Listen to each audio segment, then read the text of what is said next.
Maganda na yung lagi kang duda. Oh, kasi kahit sabihin ng iba na parang duda ka naman, parang wala kang tiwala sa mga kasama mo. Parang wala kang tiwala doon sa mga nasa paligid mo, parang wala kang tiwala. Hindi, totoo naman yun. Pero alam mo, hindi lahat ng tao ganyan ang mag-isip. Kaya maganda na binibigyan kita ng idea kung paano ang dapat ang tao mag-isip.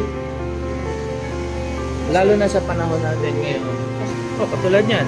Kasi pwede nakangiti sa'yo pero hindi mo alam. Mayroon palang hindi magandang gagawin sa'yo. Especially ito sa mga kabataan natin. Lalo na sa mga kabataan natin, hindi yan aware ang mga yan. Kahit na nga yung mga may edad na. Kahit na nga yung may mga nasa tamang gulang. Meron kasi talagang pagkakataon na kahit ayaw mo ayaw mong makasama pero napipilitan ka makisama na lang. May pressure kasi.